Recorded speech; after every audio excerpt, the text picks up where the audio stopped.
I know I've already gotten questions on what other hoops are available for the Singer SE9180. So this is the hoop that comes with this machine, but there are two other hoops that are optional. Now I'll put links below. The easiest place to buy these is either at a local store that you bought your machine from, or you can go right to Singer's website and I'll put the links to the two hoops.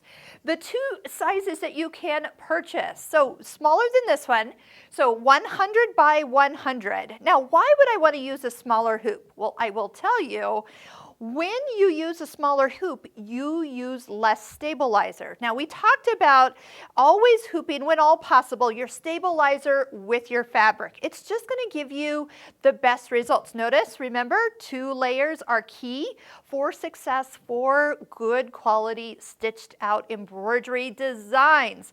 But if you have a small design you're doing anyway, and you know it's going to fit in a 100 by 100 millimeter hoop. Now, just to give you an idea, that's about almost 4 inches by 4 inches. To give you an idea, size-wise, you can get a lot more hoopings and use a lot less stabilizer. And I'm always a fan of using the size hoop that's closest to the design size that you are stitching. You're just going to get a better stitch out anyway. But if this is the only hoop you have no fear. This is great. It's not like it's a ginormous hoop where you're wasting tons of stabilizer, but I will tell you, gosh, especially when you start doing things, maybe you want to stitch out 5 of these or 4 of those, it's nice to have that smaller hoop. The other size that's available is a 40 by 40 millimeter size. Now this is a little smaller. Notice that it is round. It almost has a little clamp or squeeze part to this hoop. So definitely smaller areas.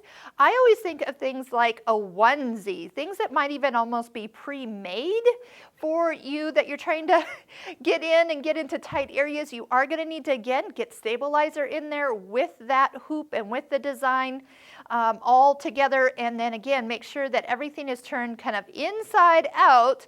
And I know it's all going to kind of look like it's squished around the head of the embroidery machine, but really once you get it in here and attached, you are going to find that all you have to do is just kind of keep the excess bulk away from the needle, the foot, and just kind of watch around, make sure nothing gets caught on the movement of the embroidery arm. But again, if you're doing a design that's size, it's not like it's moving a lot. So just try it a couple times. If you're unsure how to use it, maybe even just try it on a corner of a tea towel, a dishcloth that you have, that it wouldn't matter if the design didn't turn out. It'd be great practice. You could do it like on a corner of something.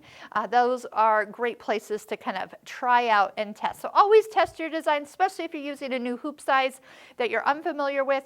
I always have to do the same thing where I'm taking a few extra minutes, couple practices before I get good at something. So if this has been totally new and you've enjoyed the process so far, and then you throw a new hoop size into the mix, it's going to take you a few practice runs for you to get comfortable. But once you're comfortable, oh my gosh, you're all set. You're totally all set. So I hope you are enjoying all the videos. There's a playlist link here at the end. There's one in the description.